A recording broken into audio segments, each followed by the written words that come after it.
Call 1-800-936-1523 or online at furniturefix.com. This offer is not available in stores. Witches have some people win medals. Please, that was amazing. And the military channel is how we win medals. Join us for 14 nights of firepower. Marathons every single night of modern warfare. Every battle and cutting-edge weapons that will blow you away. 14 nights of firepower continues tonight at 8.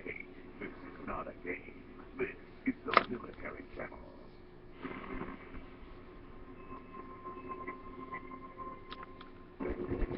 September 1940, the Nazis tightened their grip on neutral Hungary, applying brute force to convince the independent nation to join the Axis powers. The Gestapo begins their crackdown on all enemies of the Reich, and the two most wanted are secret agent Christine Granville and Andrew Kaversky. Christine is arrested twice, the last time only escaping deportation to Germany and certain death by feigning illness and persuading a Hungarian doctor to say she's about to die. The ruse works, but the Gestapo vows revenge, and soon they will get their chance. In November 1940, Hungary abandons its official neutrality and throws its lot in with the Nazis.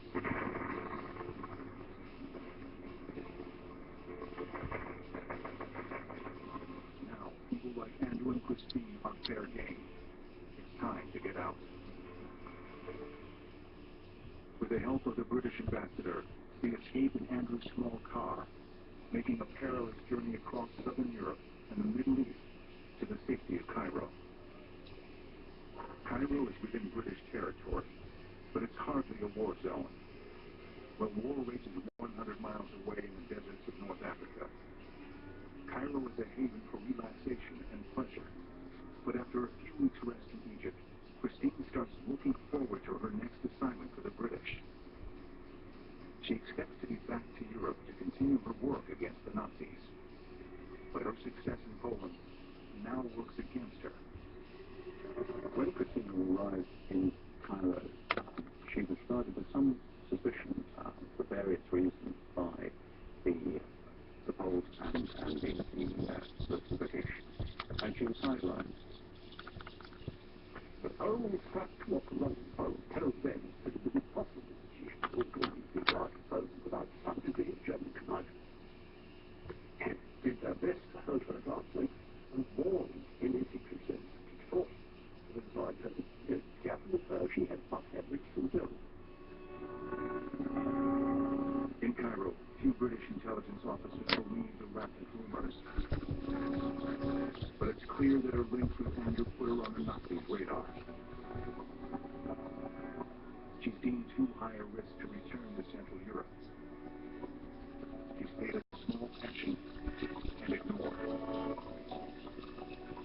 Being sidelined in Cairo, nothing was told us from the experience. I mean, she was clearly a girl who lived on adrenaline, with a passion of patriot. To be stuck in Cairo, way outside the water, was well away from Cairo, must have been an absolutely depressing and soul-destroying experience. For 2 years, Christine's cut out of the action. Cairo has more than a share of diversions, but the glamour starts to wear thin, as does Christine's patience. She wants more than ever to resume her fight against the Nazis, and the British are about to come calling. In July 1940, the newly appointed Prime Minister of Britain, Winston Churchill, decides it's time for a new approach.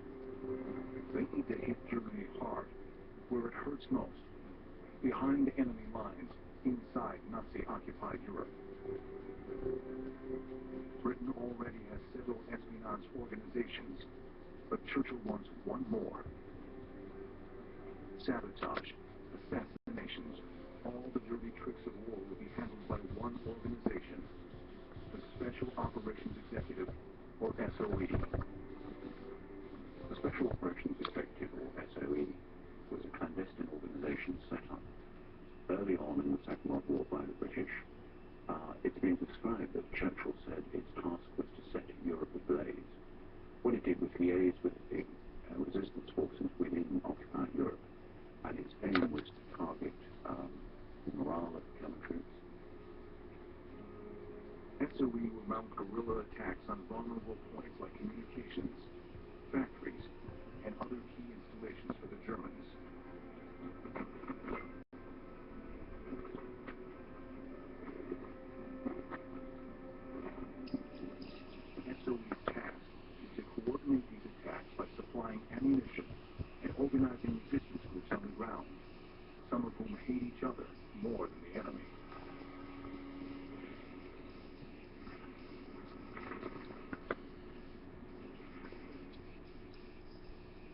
One of the important things that Churchill felt in the cabinet was that SOE should not be part of the British intelligence fraternity.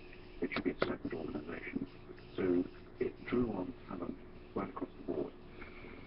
From their secret hideout in the Scottish Highlands, SOE recruits the teachers, architects, plumbers, innovators, and eccentrics. The only qualification is fluency in another language. SOE provides all the training. They're issued a gun, taught how to fire, not according to military principles, but in a style developed by the Shanghai police. Don't bother to aim, just point and fire, and then fire again. On how many occasions may your life depend on correct dealing with a sentence? He should be stalked from behind. Then, tuck across the Adam's apple and punch to the small of the pet. And he's dragged away to where the Japanese strangle hose could be applied. And that's the end of that one. Finally, they're given a cyanide capsule, just in case. They told us almost apologetically about lethal camp, suicide pill, to be taken only as a last resort. In 1941, the first agents drop into Nazi-occupied France. By the end of the war, SOE employs over 13,000 people. 3,000 of them are women, and they're not just secretaries. Many are involved in planning and strategy, and a small select few go undercover as spies and secret agents. In early 1944, SOE has a problem. They need to ratchet up the sabotage before the invasion of France. The more mayhem, the more troops the Nazis will have to divert from Normandy. But SOE can't train new recruits fast enough. They had agents in training, but these people had to be refined as operatives. They did not have trained agents who could be parachuted into France and literally hit the ground running. But there's one highly trained agent, fluent in several languages, with boundless courage and the resourcefulness to survive deep in enemy territory. Right now, she's killing time in Cairo.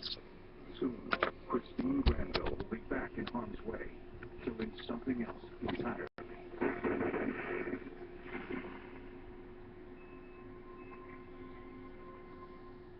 What would you call ordinary breakfast pastry that's been wrapped in a flaky crust, stuffed with a gooey